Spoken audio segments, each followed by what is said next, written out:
Some words of hope tonight from Warren Buffett, the billionaire businessman who has long been optimistic about the U.S. economy and the stock market. Buffett saying today at Berkshire Hathaway's first virtual annual shareholder meeting, he's convinced America will recover from this pandemic as it's faced great problems in the past. Buffett, who's lived through the Cuban Missile Crisis, the Cold War, 9/11, the 2008 Great Recession, says that in every one of those cases, it seemed like times were bleak, but the nation recovered eventually. I agree with him completely.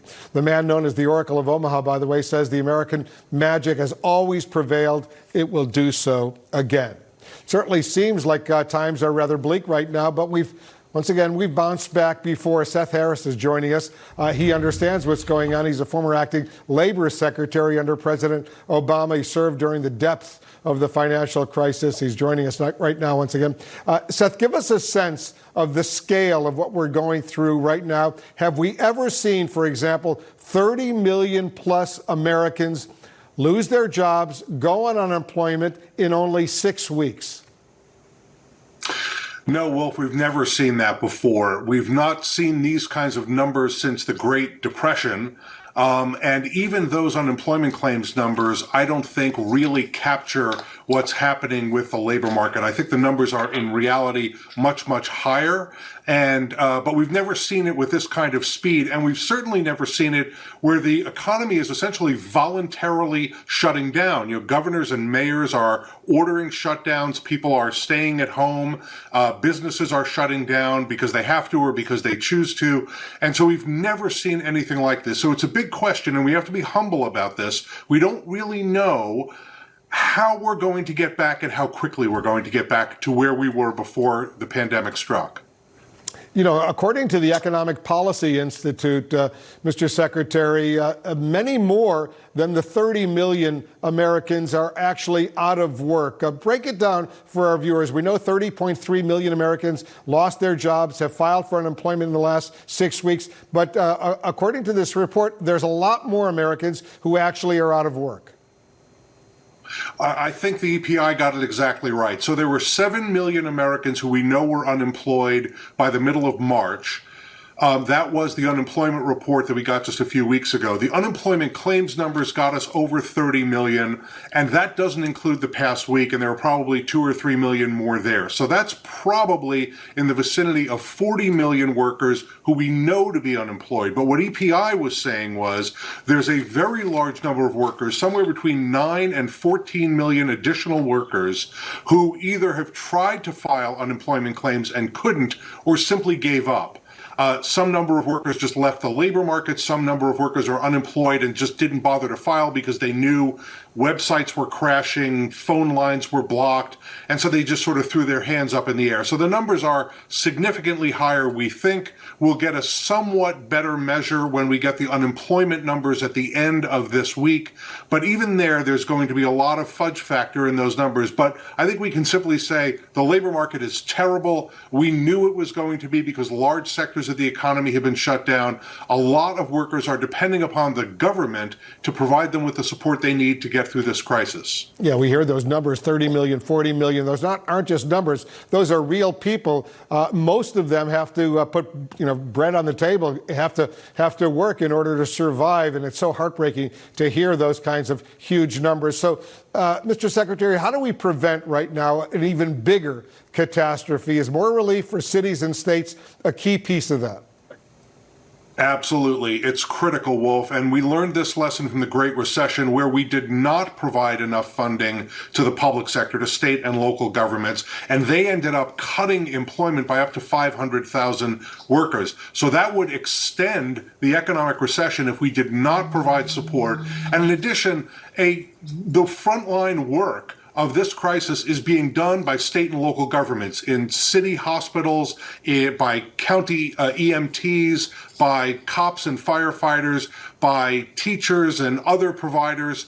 Those are the folks who are doing the work that are keeping us going right now. They need support. They're working really hard. They're working overtime. We need to pay for that. But that's only a piece of what we need to do, Wolf. We need to invest more in the American people. We need to make sure that unemployment benefits are extended as long as they need to be.